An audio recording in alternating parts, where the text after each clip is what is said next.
Eu queria colocar hoje, nosso título da mensagem é Como Fazer a Diferença. Queria fazer uma pergunta para a igreja. Quantos de vocês aqui já foram taxados de fanáticos? Levanta a mão. Fanático. Você é fanático? É, bastante gente. Tá. Você sabe o que é fanático, não? Fanático, pelo dicionário, é aquela pessoa que está extremamente ligada, fazendo coisas com muita força. É ter uma paixão cega, que leva a excessos. O fanático é aquela pessoa que comete excessos em favor de uma religião, doutrina, partido, em favor até de um time de futebol. É uma dedicação excessiva. Eu preferia usar o termo dedicação. Dedicação é um afeto extremo, devoção com alguém ou alguma coisa, e no nosso caso, dedicação ao Senhor nosso Deus. Portanto, nós não devemos ser fanáticos, nós devemos ser dedicados. E dedicado é igual a ser diferente. Então, quando você é taxado como fanático, pode ter certeza que essa pessoa que disse isso, ela está te achando diferente das outras pessoas. Então, se ouvir fanático, você ouve diferente. No primeiro ponto, eu queria colocar para vocês o que é ser diferente. Como que é isso? Eu queria usar o texto de 1 João 2, de 15 a 16. Gostaria que você acompanhasse nos telões. 1 João 2, 15 a 16, diz assim: Não amem o mundo, nem o que há nele. Se alguém ama o mundo, o amor do Pai não está nele. Pois tudo o que há no mundo, a concupiscência, a cobiça da carne, a cobiça dos olhos e a ostentação dos bens, não provém do Pai, mas do mundo. Ali fala de cobiça, outra versão fala de concupiscência, tanto uma como outra palavra quer dizer o seguinte: cobiça, concupiscência por bens materiais. Nós vivemos a nossa vida apenas e tão somente atrás de bens materiais, de conseguir bens materiais. Também desejos de prazeres sensuais e também desejo sexual excessivo. Pessoas que só pensam em sexo, pessoas que vivem um prazer sexual excessivo. Então, isso é concupiscência. E isso é exatamente o que nós estamos vendo no mundo hoje em dia. Pessoas vivendo na concupiscência da carne, na concupiscência dos olhos e na soberba da vida. Então, o que é ser diferente? Ser diferente é exatamente isso. Não fazer aquilo que o mundo está fazendo. Você vê isso no nosso dia a dia, você vê isso quando você liga uma televisão, você vê um filme. É exatamente isso que está acontecendo, né? No ponto 2, eu queria colocar quais são as áreas, então, que eu posso ser diferente. Uma das áreas que eu posso ser diferente é na área da educação. Educação, sua educação. A educação que você recebeu dos seus pais, a educação que você teve na tua casa. E essa educação tem que ser praticada no nosso dia a dia. Por exemplo, nós temos que ser gentis com as pessoas. Gentileza gera gentileza. Bom dia, boa tarde, boa noite, tudo bem com você? Me desculpe, né? Perdoa se eu fiz alguma coisa que te ofendeu. Nós temos que ser gentis com as pessoas. Gentileza gera gentileza. Nós temos que servir as pessoas, educadamente servir as pessoas. Nós temos que dizer: posso te ajudar? Você precisa de alguma coisa? Posso fazer alguma coisa por você? Nós temos que pensar também nas pessoas. O que nós vemos hoje em dia é que nós, como pessoas, pensamos somente em nós. Eu é que importo. Ninguém mais está à minha volta. Só eu que sou o foco de tudo. Eu sou o centro de todas as coisas, né? Quero até usar um exemplo, né? Talvez choque você, mas é a pura verdade. Às vezes você vai num shopping, por exemplo, você vai usar o banheiro do shopping, e quando você vai sair do shopping, você percebe que muitas pessoas que usaram o banheiro saem sem lavar a mão do banheiro do shopping. Eu falei, bom, mas aí é no shopping, né? A pessoa sai sem lavar a mão e daqui a pouco vai cumprimentar outra pessoa, né? Estranho. Homens e mulheres. Aí eu fui no congresso médico, né? Congresso médico, a gente ouve toda hora: lave as mãos, não transmite infecção, passe álcool, lave as mãos, lave as mãos, lave as mãos. Irmãos, irmãs, num congresso de médicos, médicos saem do banheiro sem lavar as mãos. Eu falei, bom, aí então é o mundo, né? É o que está aí fora.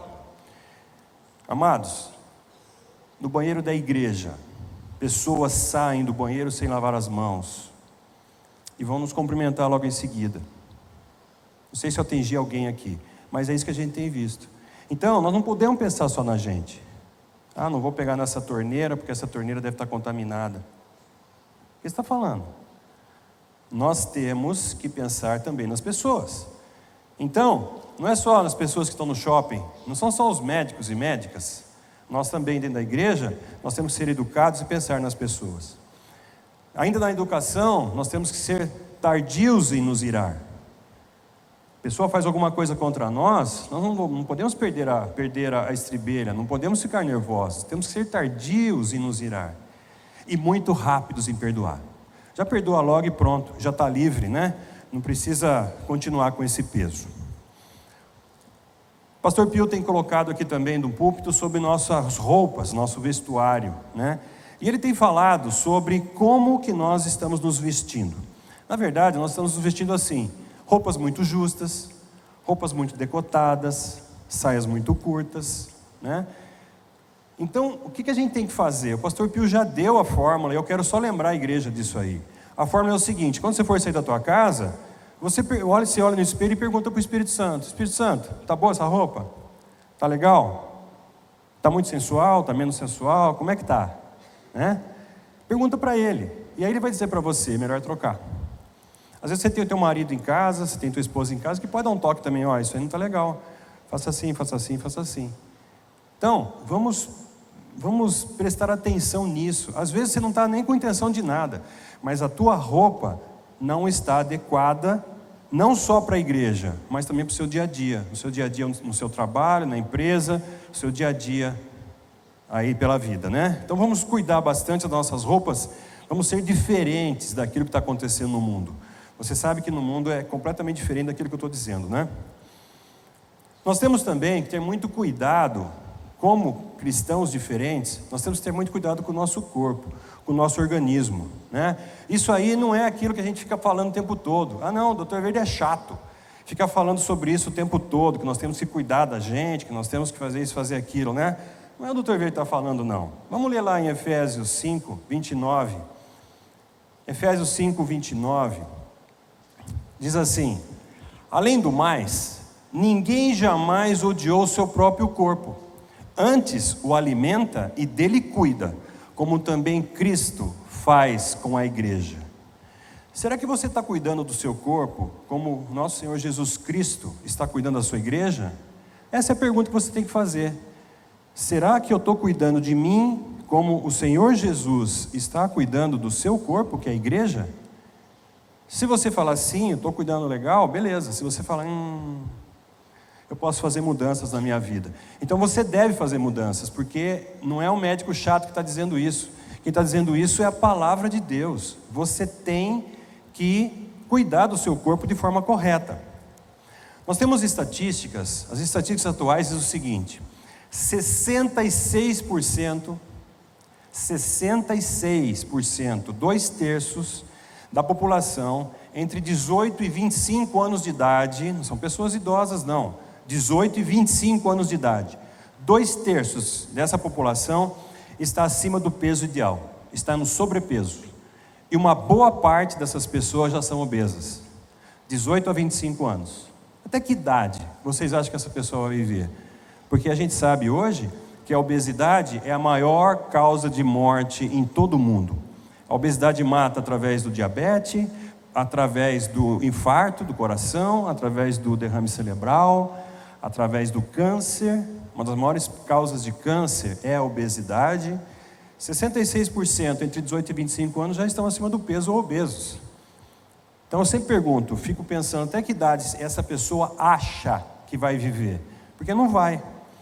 Saiu um artigo no jornal Gazeta do Povo, algum tempo atrás, que diz assim: crianças agora, estão apresentando as mesmas doenças que os adultos. Crianças estão com as mesmas doenças que nós estamos vendo nos adultos: osteoporose, artrites, artroses, obesidade, hipertensão arterial, diabetes tipo 2, depressão, crianças depressivas, crianças com diabetes. É muito interessante, né? Tem uma mania, né? A gente vê uma criança gordinha, você fala assim, oh, que saudável. Saudável coisa nenhuma, essa criança já está doente. Desde pequenininha já está doente. Por quê? Por maus hábitos alimentares. Como que os pais estão alimentando essa criança?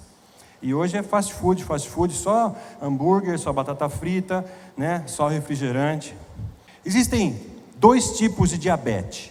O diabetes tipo 1, que é o diabetes autoimune, que o organismo da pessoa reage contra o próprio organismo, fazendo esse tipo de diabetes, e normalmente vai precisar de insulina para controlar. E tem o diabetes tipo 2. Sabe qual que é o diabetes tipo 2? Diabetes tipo 2 é o chamado diabetes adquirido. Não é para a pessoa ser diabética. Ela que adquiriu o diabetes por maus hábitos alimentares. Ah, mas meu pai era diabético, a mãe era diabética. Tá, você não precisa ser diabético. Os teus hábitos alimentares que vão determinar se você vai ser ou não. Agora, sabe o que os caras estão inventando? Diabetes tipo 3. Sabe o que é diabetes tipo 3? É o diabetes adquirido pela criança. A criança de 4, 5, 6, 7, 8 anos de idade, pelos hábitos alimentares que os pais lhe impõem, agora fica diabética tipo 3. Diabetes adquirido na criança. É assim que está a nossa população, não é só no Brasil, é no mundo inteiro. Então, maus hábitos alimentares. A gente tem que tomar muita atenção nisso aí. Dar preferência a alimentos orgânicos e não alimentos com agrotóxicos. Sabe como é que eles chamam os agrotóxicos? Eles chamam assim, defensiva agrícola. Agrotóxico. Ah, muito forte, né? Tóxico. Mas vamos chamar então de defensiva agrícola. E as pessoas estão comendo alimentos com defensivas agrícolas, como se nada tivesse acontecido. Então nós temos que procurar alimentos orgânicos, não só para nós, mas para toda a nossa família, para nossos filhos também. Nós temos que dar preferência a alimentos naturais e evitar os alimentos industrializados. Você começa a ler sobre alimentos industrializados, você fala, não, poxa, não é possível esse negócio aqui, então foi feito para causar doença mesmo. É isso mesmo, irmãos, irmãs. Alimento industrializado não foi feito para facilitar a nossa vida, não. Foi feito para causar doença. Então, nós temos que evitar esse tipo de coisa, né? Então, nós temos que ter uma alimentação saudável, nós temos que fazer atividade física. Nós sabemos que os antigos andavam bastante, corriam bastante, caçavam. E nós? Nós agora temos carro, nós temos moto, nós temos o controle da televisão para ficar mudando os canais, só levantar para a televisão. Então, nós temos que compensar isso de outra forma. E a outra forma é com atividade física. Nós temos que mudar o nosso estilo de vida. E nós temos que, principalmente como crentes, nós temos que controlar o nosso estresse. Hoje, a nossa vida é extremamente estressante. E você se estressa por qualquer coisa. Qualquer coisinha que não foi da forma como você queria, que não deu como você tinha planejado, você já se estressa. E isso aí prejudica a tua saúde, né? O que nós temos visto agora, ultimamente, algum tempo atrás saiu um livro aí no mercado. O livro se chama Barriga de Trigo. O nome do livro é Barriga de Trigo. Esse livro foi escrito por um cardiologista americano, e ele coloca nesse livro a mudança genética que a semente do trigo sofreu lá na década de 70, 80. Fizeram uma mudança genética na semente do trigo para que esse trigo tivesse uma maior produtividade, desse mais, porque a população estava aumentando e eles tinham que suprir essa população de alguma forma. Mas veja só que interessante, fizeram uma mudança genética na semente do trigo e não testaram essa mudança genética nem em animais e nem em seres humanos. Simplesmente fizeram, sem saber o que ia acontecer. O que aconteceu? A maior epidemia de obesidade que o mundo já experimentou. E nos Estados Unidos, principalmente, a maior epidemia de diabetes que os americanos já experimentaram. A maior guerra dos Estados Unidos hoje não é contra o Estado Islâmico. A maior guerra dos Estados Unidos hoje é contra o diabetes. Os americanos hoje gastam, para tratar diabético, insulina, medicamentos hipoglicemiantes, gastam mais do que gastaram nas últimas 3 guerras juntas. Se você juntar tudo que eles gastaram na guerra do Iraque, na guerra do Afeganistão e na guerra ao terror, junta tudo isso, eles gastam por ano para tratar diabético. E você que tem nos Estados Unidos, você sabe como é que é a alimentação deles. Trigo, trigo, trigo, trigo, trigo, trigo, trigo. Então, o que essa modificação no trigo trouxe para as nossas vidas? Isso eu estou dando uma dica para você que é diabético e uma dica para você que não é diabético, para que você nunca seja. Com essa mudança genética no trigo, entrou uma substância no trigo chamada aminopectina A. A aminopectina A é uma substância que faz um pico de glicose muito rápido. Então, quando você come de manhã cedo um pão no seu café da manhã, mas eu como pão integral. Pão integral também é semente modificada, gente. O pão integral é a mesma porcaria. Quando você come um pão integral, você faz um pico de glicose muito rápido logo em seguida, fazendo com que o teu pâncreas responda com um pico de insulina muito rápido. Essa insulina vem para a circulação, joga a glicose dentro da célula e fica circulando pedindo mais comida. Então, quando você toma um café da manhã com qualquer tipo de pão, você vai ter fome no meio da manhã. Então aí você come uma bolacha, come alguma coisinha rápida e tal, e já tem fome na hora do almoço. Então o que desencadeia a fome, essa vontade de comer? Trigo. O que nós temos que fazer? Tirar o trigo da vida. Esse livro traz uma frase interessante, ele fala assim: você sabia que 2 fatias de pão integral sobem mais a glicemia, a glicose no sangue, do que 2 colheres de sopa de açúcar? Então é melhor você comer de manhã cedo 2 colheres de sopa de açúcar do que 2 fatias de pão integral.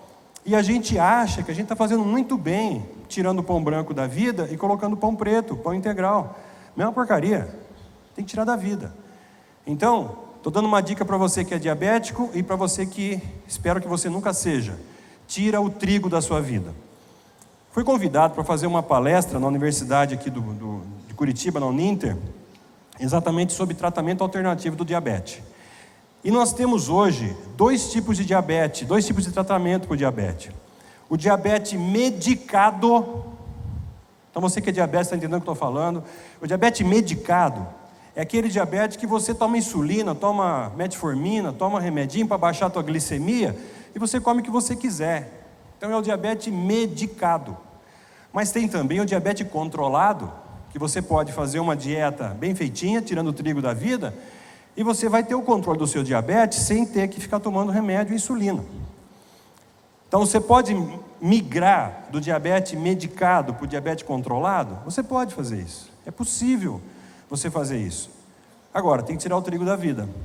Aí nessa palestra, foi uma ovelha de grupo familiar ver a palestra, e depois essa ovelha, saindo da palestra, ela postou no Facebook: olha, tem que tirar o trigo e tal, tem que tirar o pão da vida e tal, né? Aí esse negócio de Facebook, eu não gosto desse negócio, viu? Porque esse negócio aí, a pessoa fala o que quer, e as maiores idiotices do mundo falam nesses Facebook da vida e solta esse negócio aí, sem ter nenhuma base científica para isso.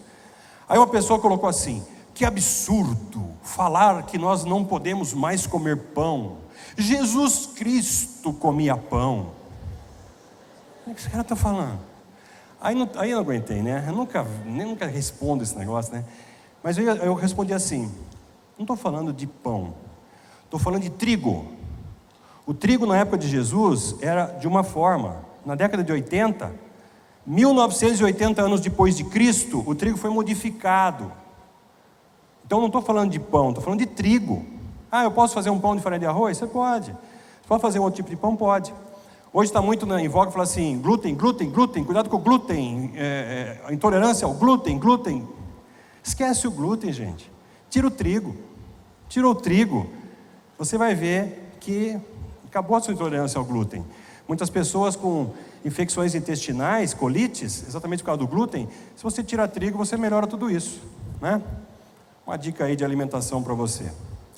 Nosso próximo ponto aqui, para você ser diferente, nós já conversamos amplamente aqui nos momentos de libertação, que é o nosso trânsito da cidade, né? Como é que estamos aí no trânsito da cidade? Como é que estamos? Estamos bem? Estamos bem, não?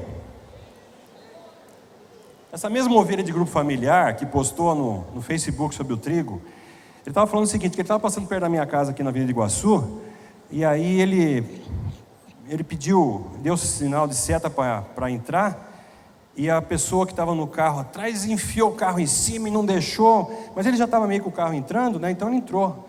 Essa pessoa buzinou e gesticulava dentro do carro e tal. Aí ele fez a virada, essa pessoa virou também, ou porque tinha que virar, ou porque quis virar, né? Não sei. Parou no sinaleiro, a pessoa xingou, esbravejou, gesticulou, e aí arrancou. Quando arrancou, irmãos, irmãs, o peixinho da aba atrás do carro do irmão. Peixinho da aba, e o irmão gesticulando no trânsito de Curitiba. Então a gente tem falado isso. Se você for gentil no trânsito, você vai gerar gentileza também. Então, temos que tirar fora aquela famosa lei de Gerson. Você gosta de levar vantagem em tudo, certo? Errado. Você não pode levar vantagem em tudo. Você tem que ser gentil com a pessoa. A pessoa deu um sinal de seta, dá passagem. Então, dê passagem, sinalize a mudança de faixa. Sinalize a sua conversão, à direita ou à esquerda. Não dirija falando no celular. É lei, gente. É lei, vamos cumprir a lei. Não dirija falando no celular, mandando mensagens. Não buzine tentando educar o outro motorista. Aqui em Curitiba a gente tem mania de buzinar visando educar o outro motorista. Nunca ele vai ser educado assim. Às vezes o que tem acontecido em Curitiba é o cara parar o carro e dar um tiro. Hoje as mortes, né, por arma de fogo no trânsito estão chegando nos atropelamentos, nos acidentes. As pessoas estão andando armadas no trânsito. Então seja gentil e educado no trânsito. Gentileza gera gentileza. Na família, como que nós devemos ser diferentes na nossa família, né? Quando eu não conhecia Jesus, há mais de 20 anos atrás, a minha prioridade de vida era trabalho, 3 prioridades, 3 trabalhos antes, depois família, esposa e filhos, depois Deus, depois igreja, depois descanso, lazer. Mas a minha prioridade era essa, trabalho, depois família, né? Aí quando você conhece Jesus como Senhor e Salvador, começa a andar na igreja, você pega e se depara com uma passagem que está lá em Mateus 6,33. Mateus 6,33 diz assim: busquem, pois, em primeiro lugar o reino de Deus e a sua justiça, e todas essas coisas lhes serão acrescentadas. Então vamos fazer uma mudança aí na nossa prioridade, né? Vamos colocar Deus, em primeiro lugar Deus, depois a família, esposa e filhos, depois o trabalho, é o teu sustento, depois a igreja e depois o lazer. Então, em vez de colocar trabalho na frente, vamos colocar Deus em primeiro lugar, porque quando você busca Deus, as outras coisas vão ser acrescentadas, né? Algum tempo atrás, minha mãe faleceu com 52 anos de idade. Minha mãe, aos 45 anos, teve um câncer de mama. Nós estamos aí no Outubro Rosa. Minha mãe teve um câncer de mama e ela viu que ela tinha um nódulo, procurou um médico, o médico palpou. Minha mãe tinha uma mama grande. O médico palpou o nódulo e falou: não, é costela. E ela acabou evoluindo com esse nódulo. Isso já faz 25, 30 anos atrás. E aí depois, quando ela foi buscar fazer o exame correto, era um câncer, um adenocarcinoma de mama, já estava com nódulos debaixo da axila, né, nódulos axilares. E eu estava começando o meu curso de medicina, então eu levei minha mãe para os melhores médicos, né, Hospital C. Camargo de São Paulo. Meu curso de medicina foi em São Paulo, Hospital C. Camargo em São Paulo, os professores da faculdade para tratar minha mãe. Minha mãe evoluiu 5 anos, tirou a mama, fez quimioterapia, fez radioterapia, fez todo o tratamento que tinha sido preconizado. Com 5 anos, ela foi dada como curada. Mas aí teve um estresse, meu pai foi transferido lá para Porto Alegre, no Rio Grande do Sul, uma região muito fria, muito úmida, acabou tendo recidiva do câncer. Esse câncer se instalou nos ossos, na coluna, na bacia, e ela acabou sendo tratada. Eu tratei minha mãe em casa, não levei nem minha mãe para o hospital. Minha mãe morreu na minha mão em casa, eu cuidava dela, eu que tirava a dor dela. Morreu aos 52 anos de idade. Quando ela ia começar a usufruir da vida, né, poder viajar e tal, até ali ela tinha formado os filhos, e é muito dinheiro para você formar um filho hoje, né? Na hora que ela podia usufruir da vida, minha mãe faleceu. Minha mãe faleceu, Aí meu pai, depois de alguns dias, me liga. Eu já estava fora de Campinas, meus pais moravam em Campinas, São Paulo. Meu pai me liga e diz assim: ó José, meu pai é português, vamos ver se eu imito direito. Ó José, tu tens que vir aqui. Ah, por quê, pai? Temos que decidir sobre o inventário da morte da sua mãe. Falei, pai, seguinte, tudo que vocês conseguiram você e a mãe juntos, seu trabalho, o trabalho da mãe, economias da mãe. Vocês já me formaram, né? Pagaram meus estudos, eu estou trabalhando. Não vou não, pai. Como não vens? Não vou, pai. Isso é de vocês. O senhor decida o que o senhor quiser. Se o senhor quiser dividir aí, o senhor divida. E faz o seguinte, pai, só me liga quando estiver pronto. Eu vou aí, não vou nem ler, eu vou assinar onde mandarem e não vou nem saber o que aconteceu. Esbravejou lá do outro lado, meu pai não era cristão, e desligou o telefone. É isso aí, gente, estou falando de herança, tá? Muitas famílias estão se quebrando hoje por causa de divisão de herança. Aí meu pai liga para o meu irmão, que não é cristão, lá em Uberaba.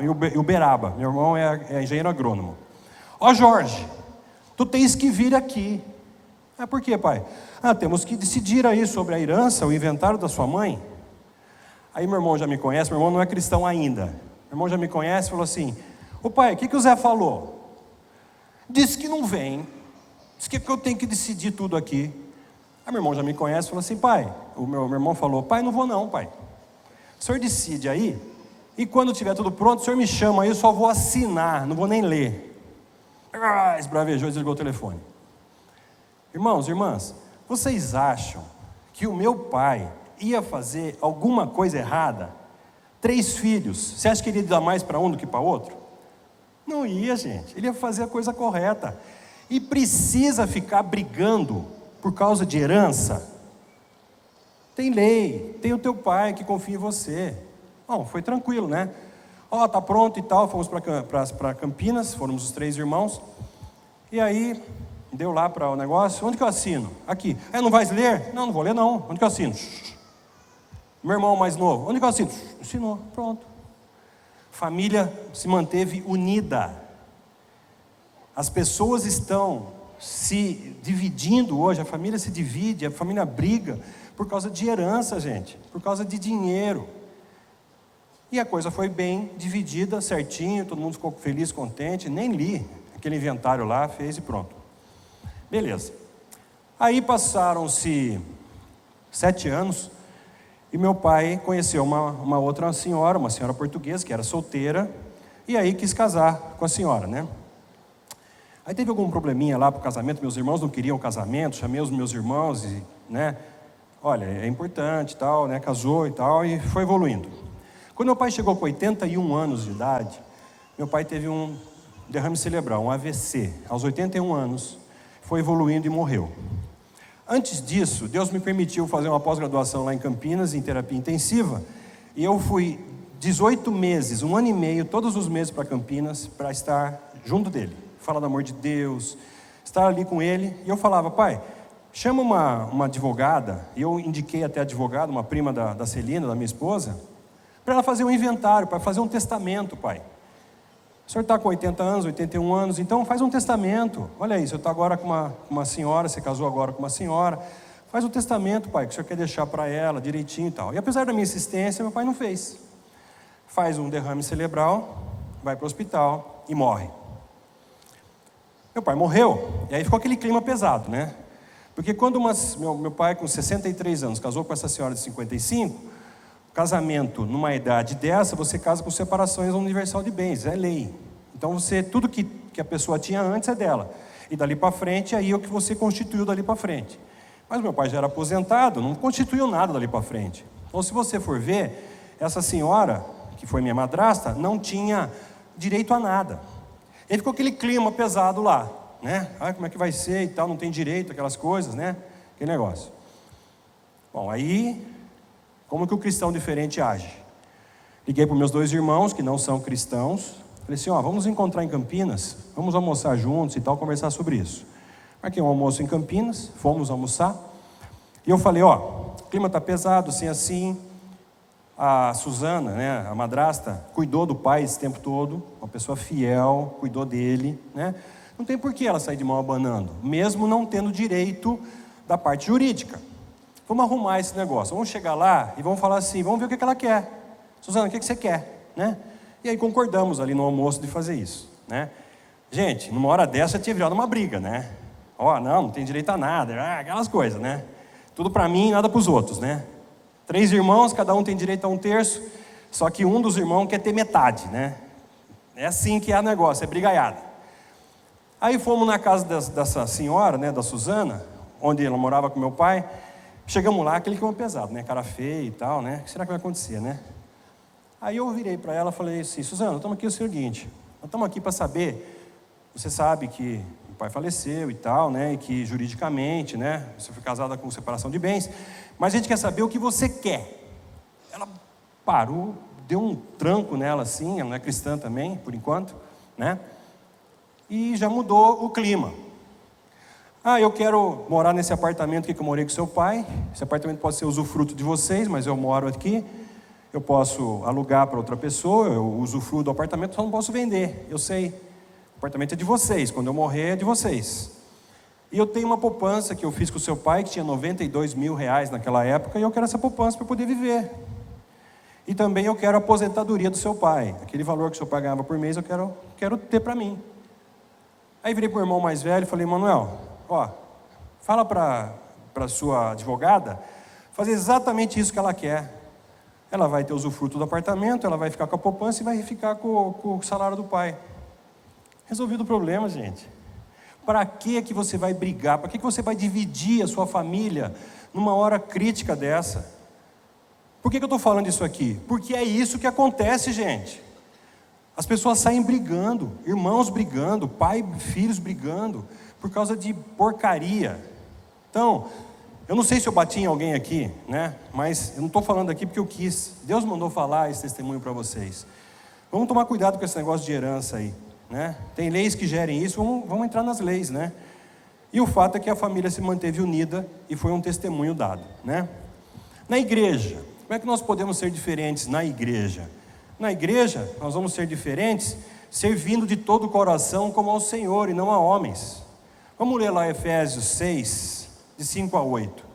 Efésios 6, a partir do versículo 5, diz assim: Vós servos, obedecei os vossos senhores, segundo a carne, o vosso coração, como a Cristo, não servindo somente à vista, como para agradar aos homens, mas como servos de Cristo, fazendo de coração a vontade de Deus, servindo de boa vontade como ao Senhor, e não como aos homens, sabendo que cada um, seja escravo, seja livre, receberá do Senhor todo o bem que fizer. Nós temos que servir as pessoas, não querendo ser visto por pessoas, nós temos que ser vistos pelo Senhor. Nosso galardão vem de Deus, não são dos homens. Então nós vamos servir na igreja como se nós estivéssemos servindo ao Senhor, e na verdade é isso que nós estamos fazendo. Nós servimos no grupo de serviço, no grupo de estacionamento, servimos ao ministério, servimos à igreja, servimos a vocês. E sempre a orientação que a gente dá para o grupo de serviço é o seguinte: quanto menos você aparecer, melhor. Né? Você é que nem um juiz de futebol. O juiz de futebol, quando menos ele aparece no jogo, é sinal que ele apitou bem. O pessoal começar a xingar o juiz, falar da mãe do juiz e tal, é sinal que ele está apitando mal. Então o grupo de serviço tem que ser assim, não aparece, né? Faz todo o seu trabalho, faz recepção, tal, mas não aparece, porque não estamos servindo a homens, não estamos servindo as pessoas, estamos servindo ao Senhor, né? Então, dentro da igreja do Senhor Jesus, nós temos várias oportunidades de poder servir ao Senhor. Por exemplo, cuidar das crianças na escola bíblica infantil. Se você for lá se dispor a cuidar das crianças, você vai cuidar das crianças em um culto por mês. Um culto por mês. Não tem desculpa. Você vai lá e serve um culto por mês. Ou então, você vai fazer parte do nosso grupo de serviço. Limpar banheiro, fazer recepção, gasofilar, essas coisas que o grupo de serviço faz. Na nossa escala, um culto por mês. Você vai servir um culto por mês. E mesmo no dia de que você está servindo, você pode ouvir a palavra de Deus. Os irmãos estão ouvindo a palavra de Deus, né? Você pode servir no estacionamento. Um culto por mês. Uma vez por mês, um culto. Uma manhã ou uma noite, você decide o que você pode fazer.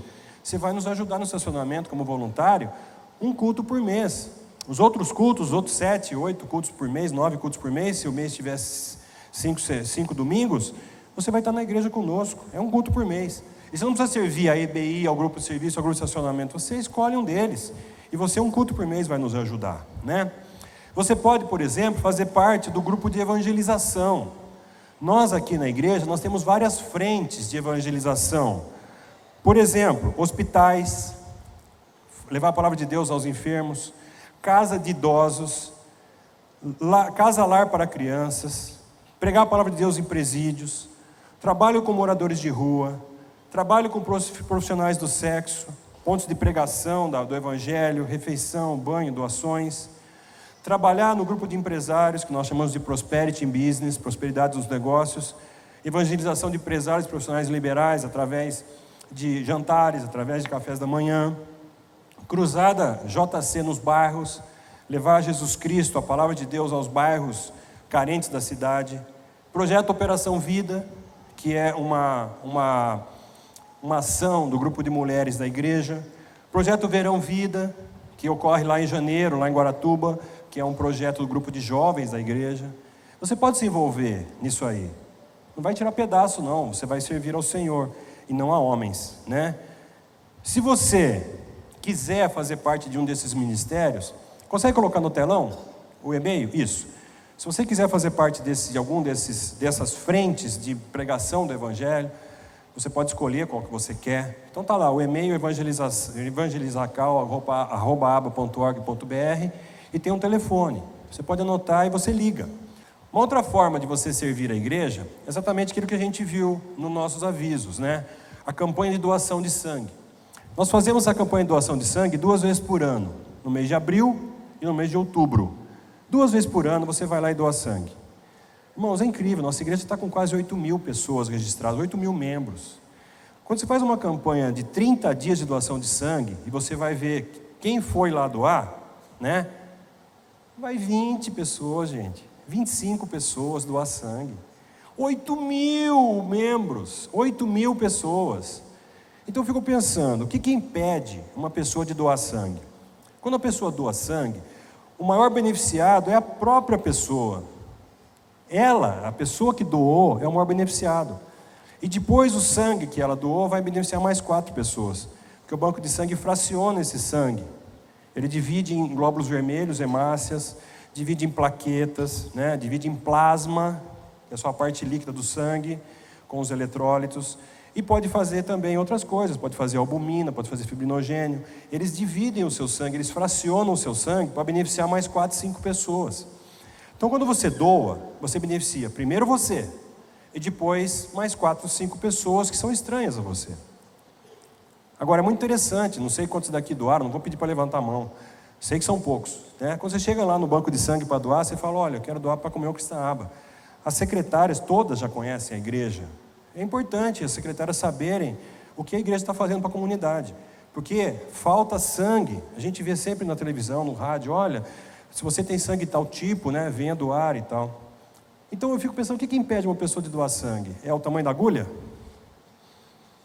Você está achando que você vai pegar AIDS se você doar sangue? Não tem como, é tudo estéreo, é tudo certinho, né?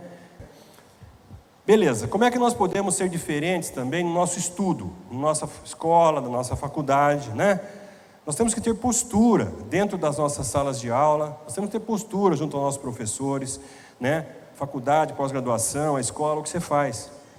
O que a gente tem ouvido falar é o seguinte, hoje as faculdades principalmente, não são só lugares de ensino, são lugares de liberalidade das pessoas. Eles saem de casa, né, agora vou fazer o meu curso universitário, ele acha que ele está ali para fazer o que ele quer. Então a gente sabe de muitas e muitas festas que os universitários fazem, regada muito álcool, regada muita droga, e não só liberalidade, libertinagem também. Então nós temos que cuidar muito dos nossos filhos, nossas filhas, quando eles vão para a universidade, porque o que acontece lá é isso, né? O mundão está aí, nossos filhos são cristãos, mas estão lá no mundo, né? Temos que orientar também os nossos filhos, nossas filhas, a alcançarem o objetivo. Entrou no curso, fez 1 ano, fez 2 anos, não quero mais, estou saindo. né? Tem que alcançar o objetivo. Qual é o teu alvo? Esse é o alvo? Vai em direção a ele. E também terminar bem. Tudo que você começa, você termina bem. Então oriente, né, teus filhos, tuas filhas, a se comportarem dentro das universidades, darem testemunho mesmo, serem diferentes, alcançar o objetivo e terminar bem. No trabalho, nós temos que obedecer os horários. O horário determinado é chegar às 8, vamos chegar um pouquinho antes.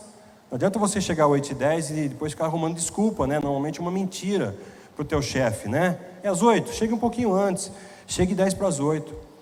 É muito comum também, às vezes você está no teu trabalho e o que você tinha que fazer não foi terminado, não deu tempo de terminar, e quando dá 6h, parou tudo, né? Se é 6h, o teu horário final, né? 6h parou tudo, amanhã eu faço. Não custa nada você ser diferente, fica um pouquinho mais, mesmo que o teu chefe, teu patrão não pediu, fica um pouquinho mais. Não vou receber na hora extra, não vai receber, mas termina aquilo que você começou, né? Seja diferente. As pessoas do mundo não fariam isso. Então você vai dar um testemunho lá para o teu chefe, para o teu patrão, para o dono da empresa, que você é uma pessoa diferente. Nós acabamos de ler em Efésios. Você está fazendo lá no teu trabalho, de coração, como ao Senhor, e não como a homens. Mas eu estou trabalhando para o meu patrão, para o empresário. Não, você está trabalhando para Deus. É para Deus que você tem que trabalhar. E aí você vai trabalhar bem para o teu patrão também. Você não deve ficar falando mal do teu trabalho, do teu emprego, né? Você não deve ficar falando mal do teu patrão, do empresário. Você não deve fazer isso. Então vamos ser diferentes também no nosso trabalho. Um outro ponto é o que a gente tem enfrentado hoje, né? No namoro e no noivado. Hoje as pessoas ficam muito complicados os namoros hoje, os noivados hoje, né? Quando você, por exemplo, você quer manter a castidade, você não quer se relacionar sexualmente com o teu namorado, com a tua namorada, você é uma pessoa diferente da população em geral. É isso que eu estou falando, gente, vocês têm que ser diferentes. Nós não podemos ser igual a todos. A menina sai com o rapaz hoje e já tem uma relação sexual com ele. É assim que está acontecendo no mundo. Hoje nas baladas da vida, as moças têm 5, 6, 7 relacionamentos numa noite. Pessoas diferentes. É assim que está o mundo aí. E por que nós vamos ter que ser igual? Vamos ter um namoro santo, né? Vamos ver direitinho com quem a gente vai namorar, orar, ver se essa pessoa é de Deus, até que a gente vai começar a namorar, com autorização, né? Com os seus pais autorizando, os seus pais sabendo o que está acontecendo. Vamos ser diferente. Mas isso aí ia ser muito atrasado. Beleza, vamos ser atrasado então. Vamos ser diferente, né? Porque a Bíblia fala muito, muito claro sobre fornicação, sobre sexo antes do casamento. Temos que evitar isso. Nós temos que orientar os nossos filhos em relação a isso e não deixar eles fazerem tudo que está sendo feito aí no mundo, né? Nossa faculdade, nosso local de trabalho e tal, né? Vamos dar uma olhadinha lá em 1 João 2. 1 João 2, parte B do versículo 14, diz assim, parte B, eu vos escrevi, jovens, né? Jovens, eu vos escrevi porque vocês são fortes. E em vocês a palavra de Deus permanece e vocês venceram o maligno.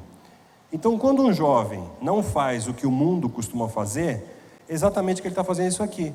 Ele está com a palavra de Deus no coração dele e ele está vencendo o maligno. Porque quem quer que essa pessoa tenha sexo antes do casamento, não é Deus, né? A gente sabe que é o diabo que está levando a pessoa a fazer isso, né? Convívio com os amigos. Como que a gente pode ser diferente num convívio com os amigos? Você está no mundo, né? Você tem a sua empresa que você trabalha, você tem a sua faculdade, você convive com pessoas não cristãs. E o que essas pessoas fazem normalmente? Toda reunião regada a muita bebida alcoólica, a muito cigarro, regada a droga. E você como cristão, você pode manter a postura. Assim, não bebo. Não vou tomar essa droga, não quero fumar esse cigarro. Você é muito fanático, não sei o quê, você não quer nada disso. Não, eu posso tudo, mas essas coisas não me convêm, não vou fazer, né? Eu posso beber, eu posso fumar, eu posso, mas não me convém. Vamos ler lá, 1 Coríntios 6,12. Vamos acompanhar no telão, 1 Coríntios 6,12. Tudo me é permitido, mas nem tudo me convém. Tudo me é permitido, mas eu não deixarei que nada me domine. O que acontece quando uma pessoa fuma, por exemplo, ela está sendo dominada. por um cigarrinho de 10 centímetros de comprimento por meio centímetro de diâmetro. Uma porcarinha dessa aí domina a pessoa. Ele não consegue ficar sem. Então, qual que é a diferença de uma pessoa crente, um crente diferente, de uma pessoa do mundo? O crente consegue se controlar, ele não é dominado por um negócio desse, né? O cara usuário de droga, por exemplo, ele é dominado pela droga. Uma pessoa que seria dono do seu nariz é dominado por um cigarro, por uma droga. Então, a gente tem que, como crente, a gente tem que saber que podemos também, mas isso não nos convém, né? A nossa forma de agir, nós temos que manter sempre a calma. Sempre, sempre, sempre nós temos que manter a calma. Por pior que seja o problema, a tribulação, nós temos que manter a calma. Agora eu faço uma pergunta para a igreja. Vocês já viram o nervoso, uma pessoa nervosa, conseguir resolver alguma coisa? Já viram, não? A pessoa estoura, fica nervosa. Você acha que ela consegue resolver o problema estando nervosa, estressada? Não. E por que ela fica então? Fica, começa a chutar tudo, xingar todo mundo, falar mal de todo mundo. Não vai resolver o problema. Primeiro você tem que se acalmar. E depois você tem que entregar para Deus, né? Tudo aquilo que parece impossível para os homens, e isso aí que você pensou agora é também impossível, uma cura, tudo que parece impossível para nós, para Deus não é impossível. Então se você mantiver a calma e você entregar para Deus, né? Eu gosto muito de uma passagem da Bíblia que fala o seguinte, que para o Senhor o fardo é leve e suave. Então, para nós é um fardo muito pesado. Eu não sei como resolver isso, eu não tenho como humanamente resolver. Mas para o Senhor o fardo é leve e suave. Então, Senhor, olha, ó, tá o fardo aí para o Senhor, né? Carrega o fardo aí. Agora, cuidado para não trazer de volta, né? Deixa para o Senhor resolver, né? Então, Deus é Deus do impossível, Ele pode resolver qualquer problema. Outra forma de nós sermos diferentes é exatamente nos pensamentos e declarações.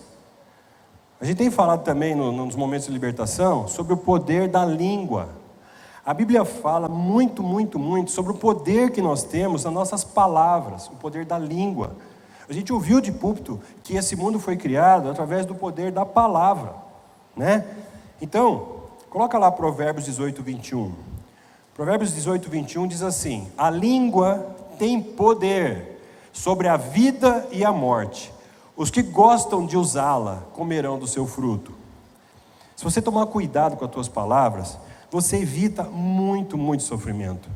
Dentro da área médica, eu tenho muitas experiências em relação a isso, né? Já falei aqui. É muito comum, você vai e o médico faz um diagnóstico e já dá uma fechada de prognóstico, né? Tipo uma maldição sobre a sua vida, né? Mas eu gosto de contar uma passagem da minha vida que vai ilustrar bem isso e você vai marcar essa história. Eu trabalhava ainda em São Paulo e eu recebi uma senhora no pronto-socorro muito, muito, muito mal. Tontura, mal-estar, desmaiou. Você palpa o pulso dessa senhora, 20 batimentos por minuto. Essa senhora tinha doença de Chagas e fez um bloqueio nos nervos do coração. A gente chama de bloqueio atrioventricular total. Então o átrio bate normalmente, 60 a 80, mas a transmissão desse estímulo nervoso para o ventrículo é muito baixa, 20 por minuto.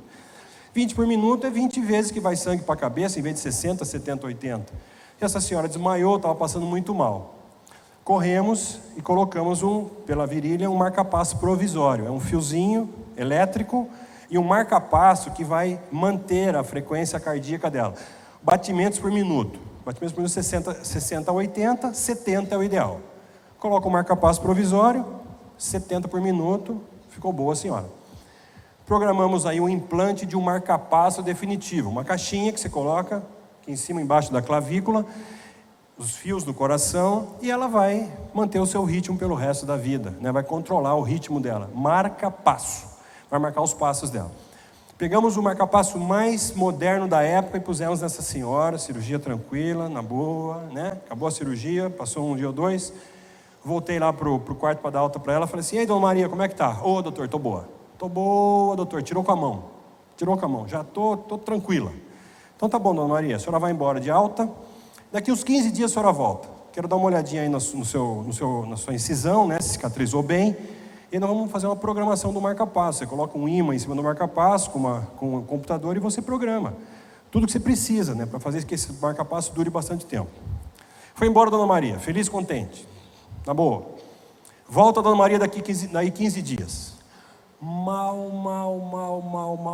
Igualzinho ela chegou. Falei, poxa, acho que saiu o eletrodo, né? Deixa eu palpar o pulso. 70. Pulso cheio. Pressão boa. Média pressão, pressão boa. E aí, Dona Maria, tô mal, doutor, vou morrer com esse marca-passo. Mas, Dona Maria, olha aí, o seu pulso está bom. A pressão está boa, está cheio o pulso, Dona Maria. A senhora está bem hidratada. Deixa eu ver o marca-passo. Põe o imã lá, computador, tudo funcionando direitinho. Dona Maria, o que está acontecendo? Tô mal, doutor, vou morrer com esse marca-passo. Dona Maria, o que aconteceu? Dona Maria, está tudo bem, não estou entendendo. Doutora, minha vizinha falou que eu vou morrer com esse marca-passo. Como é que é? A minha vizinha falou que eu vou morrer com esse marca-passo. Dona Maria, é lógico que a senhora vai morrer com esse marca-passo, Dona Maria. A senhora depende dele para viver. Mas a senhora vai morrer daqui 10 anos, 15 anos, 20 anos, 30 anos. Quando a senhora morrer, daqui 20 anos, 30 anos, a senhora vai estar com marca-passo. É isso, doutor? Agora eu estou boa. Gente, o que essa vizinha tem que dar palpite, gente? A senhora tem um marca-passo, vai morrer com esse marca-passo. Ela nem falou uma mentira, né? Ela vai morrer com o marca-passo mesmo, né? Daí 30 anos, quando ela morrer, vai estar com o marca-passo. Falou uma verdade, mas mal colocado. Ela ia matando a Dona Maria, mesmo estando tudo bem. Vocês entenderam? Quando a Bíblia fala poder de vida ou de morte, essa vizinha, ela podia ter exercido o poder de vida. Que bom, Dona Maria, olha que ótimo, esse marca-passo, tecnologia total. Um marca-passo desse hoje custa R$12.000, só a fontezinha do marca-passo, R$12.000. Olha quanta tecnologia, Dona Maria, vai manter sua vida, que bom. Podia ter falado isso, né? Trazer vida. Mas ela falou, a senhora vai morrer com esse marca-passo. Falou a verdade, mas ia matando a Dona Maria, né? Graças a Deus que ela voltou nos 15 dias, né? E o que a gente tem visto é exatamente isso. A gente, através da nossa fala, a gente acaba prejudicando as pessoas, matando as pessoas. Então, como crentes diferentes, vamos cuidar da forma como nós falamos as coisas, mesmo coisas verdadeiras, né? Vamos cuidar disso, né? Então, para fazer um resumão disso tudo, já estou terminando. O que é ser diferente, então? Ser diferente é o seguinte: buscar o caráter de Cristo na minha vida, na sua vida, nas nossas vidas. Nós temos que ter o caráter do nosso Senhor Jesus Cristo nas nossas vidas. E usar esse caráter no nosso dia a dia.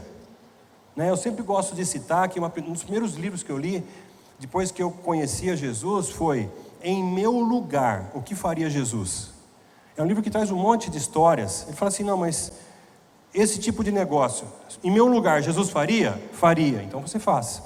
Não, em meu lugar, Jesus não faria, então não faça. Em meu lugar, Jesus fumaria esse cigarro? Não, Jesus não fumaria. Não, então também não fume, né? Então, em meu lugar, o que faria Jesus? Ser diferente é buscar o caráter de Cristo nas nossas vidas. Ser diferente é obedecer a Deus. Acabamos de sair de uma pós-graduação da FATEM, e o que a gente tirou de conclusão, né, em relação aos personagens bíblicos do Antigo e do Novo Testamento, que se deram mal na sua vida, foram exatamente aqueles personagens que desobedeceram a palavra de Deus. Saul, por exemplo, era rei de Israel. Quando ele desobedeceu a palavra de Deus, ele foi retirado do reinado.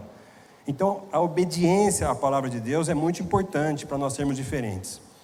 E ser diferente é exatamente fazer a vontade de Deus, né? Essa é a vontade de Deus para a minha vida? Faça. Não é, não faça. Põe Efésios 4,13 lá, para a gente fechar sobre esse negócio, esse resumo, né? Efésios 4,13 diz assim: até que todos cheguemos à unidade da fé e do pleno conhecimento do Filho de Deus, e ao estado de homem feito, à medida da estatura, da plenitude de Cristo. Quando nós conseguimos andar na plenitude de Cristo, nós somos diferentes, né? Agora, quais são os benefícios, né? Você está só falando, tem que ser diferente, qual o benefício que eu tenho, né? Porque a gente sempre quer saber o benefício, né? Qual o benefício que eu tenho? Primeiro benefício é que você vai ser procurado para aconselhar. Quando eu perguntei para você, alguém já taxou você de crente, de fanático? Eu. Muitas pessoas levantaram a mão.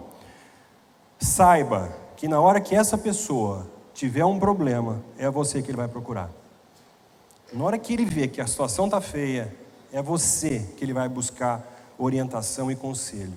Então nós temos que mostrar esse testemunho para que nós possamos ser procurados por pessoas e fazer influência na vida das pessoas. Nós temos que dar o exemplo. Nós temos que tomar atitudes que mudem a postura das pessoas. Nós temos que dar o exemplo. Gosto muito do audiovisual. Quero passar um filme para vocês agora. Eu gostaria que vocês prestassem muita atenção nesse filme. Esse filme ocorreu nos Estados Unidos. Uma menina de 13 anos de idade, ganhou um concurso nacional nos Estados Unidos, concurso de canto. Todas as crianças da dela em todos os Estados Unidos, foi ela que ganhou o concurso, cantava a melhor de todas.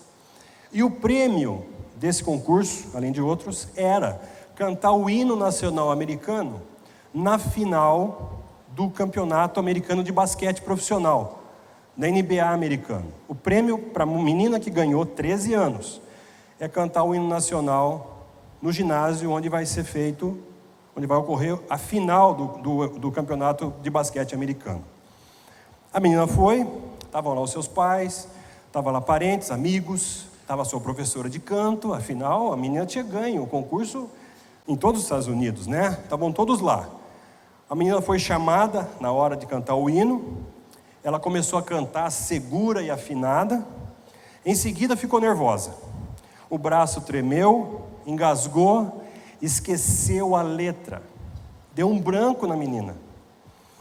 13 anos, sozinha, diante de 20 mil pessoas no ginásio.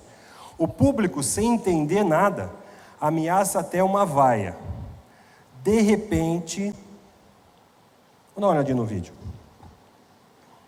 Now to honor America and salute the men and women serving our country with our national anthem, please welcome, as voted by you, the fans, our winner of the Toyota Get the Feeling of a Star promotion, Natalie Gilbert.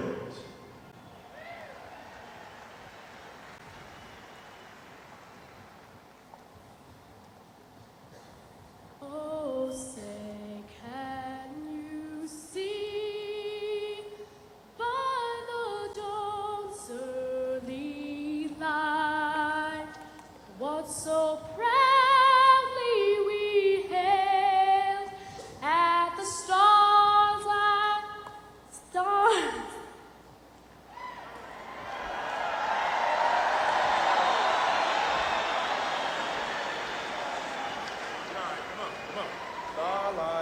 Stars like last gleaming, whose broad stripes and bright stars through the perilous fight. Oh, the ramparts we watched were so gallantly streaming, and the rockets red glare, and singing and gave proof through the night that our flag was still there. Oh, say does that star-spangled banner yet wave? Oh, the land of the free and the home of the brave.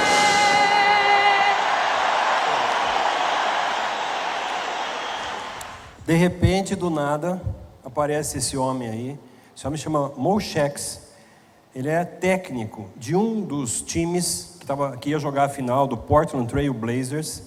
Ele aparece do nada, do lado da menina, traz o microfone da menina para a boca, começa a cantar o hino do lado, no ouvido dela, para que ela retomasse. Veja o que eu falei. 20 mil pessoas no ginásio, os pais estavam no ginásio, a professora de canto estava no ginásio, os amigos estavam no ginásio. Vocês viram que tinham 2 policiais atrás? Ninguém fez nada. Uma menina de 13 anos de idade. Imagina o que ia ser a vida dessa menina daí para frente. 20 mil pessoas.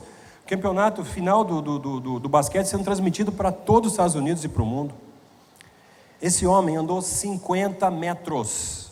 Ele saiu do banco e foi até a menina. E ele chegou rápido. Na hora que ele percebeu, ele saiu. Ele começa a incentivar, começa a cantar o hino no ouvido dela. Ela baixa o microfone de novo, ele traz novamente a mão dela para o microfone, continua cantando, começa a chamar o público para cantar junto, o público começa a cantar juntamente com ela, aí saem uns rojões, ela se perde, ele continua cantando do lado dela, incentivando a menina, e ela termina o hino e é aplaudida. Esse cara fez diferença na vida dela ou não? O que vocês acham? Tanto que na hora que acaba, a câmera sai nele. A câmera sai nele e ele é cumprimentado até chegar de volta no banco dele. E vocês viram que ele andou, né? 50 metros para chegar lá. Na hora certa, ele fez diferença para ajudar a menina a mudar a história da sua vida, né? Nós temos que ser assim como crentes. Nós temos que ser proativos. Nós temos que ver o que nós temos que fazer para mudar a vida de uma pessoa. E você pode fazer exatamente o que esse homem fez. Ele fez diferença na vida dessa moça. Se você hoje for entrevistar essa menina, ela vai testemunhar aquilo que foi a mudança na vida dela depois desse episódio aí nessa final do Campeonato Americano. Sendo assim, como crentes diferentes, como pessoas diferentes da sociedade, o que nós vamos conseguir? Nós vamos conseguir alcançar o galardão dado por Deus. A Bíblia fala de galardão. Galardão é aquilo que nós vamos ter lá na eternidade. Põe lá João 14, de 2 a 3. João 14, 2 a 3 diz assim: na casa de meu pai há muitos aposentos. Se não fosse assim, eu lhes teria dito: vou preparar-lhes lugar. E se eu for e lhes preparar lugar, voltarei e os levarei para mim, para que vocês estejam onde eu estiver. Jesus está dizendo: sejam diferentes, façam diferença, façam diferença na vida das pessoas, e vocês terão o galardão que eu tenho para vocês. Estou lá preparando um lugar para vocês.